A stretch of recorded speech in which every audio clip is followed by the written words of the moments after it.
బీజేపీలో అధ్యక్షుడి రగడ ఇప్పట్లో తేలేటట్లు కనిపించడం లేదు.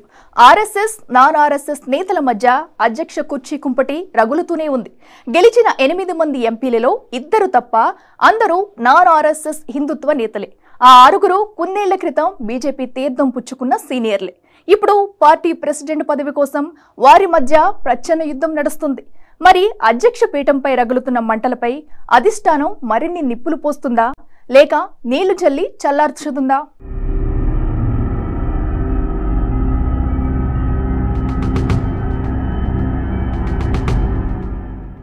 తెలంగాణ బీజేపీ అధ్యక్ష పీఠం ఇప్పుడు కాషాయ దళంలో హీట్ పెంచుతుంది. కుర్చీ ఎవరికి దక్కుతుంది?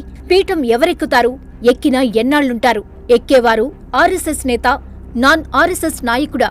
ఆర్ఎస్ఎస్ అయితే ఎవరు? నాన్ ఆర్ఎస్ఎస్ అయితే ఎవరు? ప్రస్తుతం బీజేపీ శ్రేణుల్లో చర్చంతా దీని గురించే.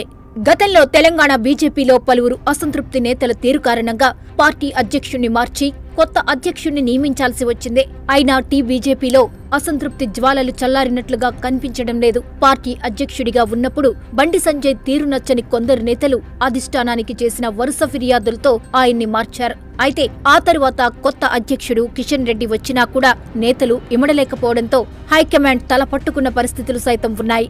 తెలంగాణ బీజేపీ నేతల తీరుతో హైకమాండ్ కు ఏం చేయాలో తెలియని సందిగ్ధంలోనే ఉంటూ వస్తోంది.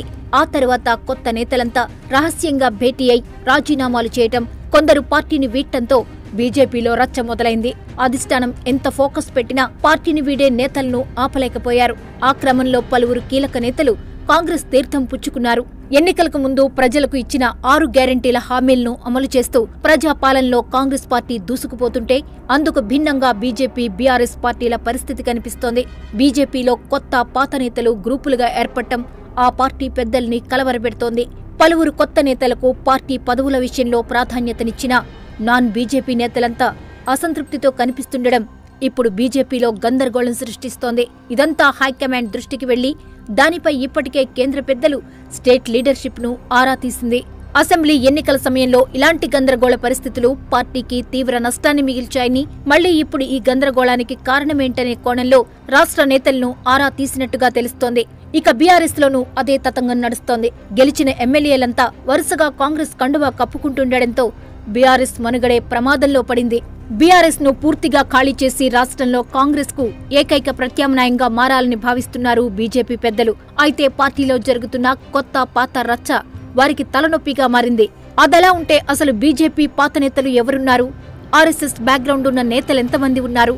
ఒకవేళ అధ్యక్ష పదవి ఇస్తే నెట్టుకొస్తారా అన్న చర్చ జరుగుతోంది. కె లక్ష్మణ్, బండారు దత్తాత్రేయ, విద్యాసాగర్ రావు, ఇంద్రసేనారెడ్డి, మురళీధర్ రావు, చింతల రామచంద్రారెడ్డి, కిషన్ రెడ్డి, బండి సంజయ్, కాసం వెంకటేశ్వర్లు, ప్రకాష్ రెడ్డి, మాజీ ఎమ్మెల్సీ రామచంద్రరావు, గుజ్జుల ప్రేమేందర్ రెడ్డిలు ముందు నుంచి బీజేపీలో ఉన్న ఆర్ఎస్ఎస్ బ్యాక్గ్రౌండ్ గా ఉన్న నేతలే, ప్రజల్లో ఇమేజ్ ఉన్న లీడర్లే.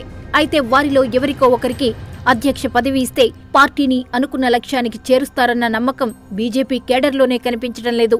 ఈటెల రాజేందర్, డీకే అరుణ, ధర్మపురి అరవింద్, కొండా విశ్వేశ్వర్రెడ్డి, బోరా నర్సయ్య గౌడ్, రఘునందన్ రావు, గూడెం నగేష్ వంటి నేతలు ప్రస్తుతం బీజేపీలో కొనసాగుతున్నారు. వారికి ఆర్ఎస్ఎస్ తో సంబంధాలు లేవు. ఇందులో అధ్యక్ష పదవి రేసులో మల్కాజ్గిరి ఎంపీ ఈటెల రాజేందర్, మహబూబ్ నగర్ పార్లమెంట్ సభ్యులు డీకే అరుణ పేర్లు ప్రధానంగా వినిపిస్తున్నాయి. అంతేకాదు ధర్మపురి అరవింద్, రఘునందన్ రావులతో పాటు మరికొంతమంది శాసనసభ్యులు సైతం అధ్యక్ష పదవికి పోటీ పడుతున్నారు. లాబియింగ్ సైతం చేసుకుంటున్నారు. అయితే గతంలో బండి సంజయ్ ను అధ్యక్ష పదవి నుంచి తప్పించి ఈటెలకు ఇస్తారనే టాక్ నడిచింది. కానీ అధిష్టానం కిషన్ రెడ్డికి మరోసారి అధ్యక్ష పదవిని అప్పజెప్పి అందరికీ షాక్ ఇచ్చింది. గతంలో ఈటెలకు అధిష్టానం అన్యాయం చేసిందని, తాజాగా అధ్యక్ష పదవిని ఈటెలకే ఇస్తారనే నమ్మకంలో ఈటెల వర్గం ధీమాతో ఉంది. మరోవైపు జాతీయ పార్టీ ఉపాధ్యక్షురాలిగా కొనసాగుతున్న డీకే అరుణ, నిజామాబాద్ ఎంపీ ధర్మపురి అరవింద్, మెదక్ ఎంపీ రఘునందన్ రావులు సైతం అధ్యక్ష పదవి కోసం అధిష్టానంతో టచ్ లో ఉన్నారు. ఒకవైపు ఢిల్లీలో Modi, Shah versus RSS chief Mohan Bhagwat, Nitin గడ్కరీల మధ్య అంతర్గత వార్ నడుస్తుందని, ఆ గ్యాప్ వల్లే మొన్నటి ఎన్నికల్లో బీజేపీ అనుకున్న లక్ష్యాన్ని సాధించలేకపోయింది. అదే పరిస్థితి తెలంగాణ బీజేపీలో సైతం కనిపిస్తోంది. ఆర్ఎస్ఎస్ నేతలంతా ఒకవైపు, నాన్ ఆర్ఎస్ఎస్ నేతలంతా మరోవైపు అన్నట్టుగా వ్యవహారం కనిపిస్తోంది. అది అధ్యక్ష పీఠం విషయంలో మరింత ముదురుతోంది.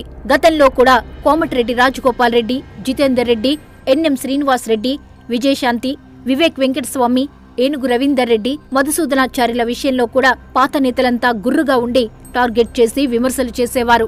ఇప్పుడు కూడా అదే జరుగుతోంది.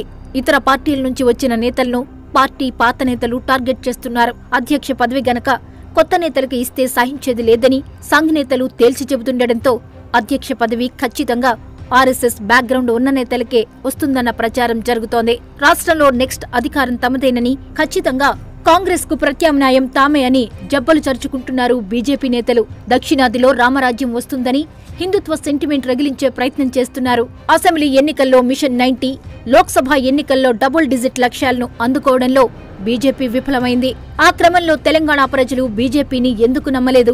చాలా మంది నేతలు పార్టీని ఎందుకు వీడాల్సి వచ్చిందని ఆ పార్టీ వారిని ప్రశ్నిస్తే సమాధానం లేదు. గతంలో హిందుత్వ, నాన్ హిందుత్వ విభేదాలు ఏర్పడి పార్టీకి సలాం కొట్టి సగం మంది దూరమయ్యారు. ప్రస్తుతం అదే సీన్ అధ్యక్ష పీఠం రూపంలో రిపీట్ అవుతుంది. మరి గెలిచిన 8+8 ప్రజాప్రతినిధుల్ని బీజేపీ నిలబెట్టుకుంటుందా? గతంలాగే లెక్కలు మారతాయా అనేది ఆసక్తి రేపుతోంది.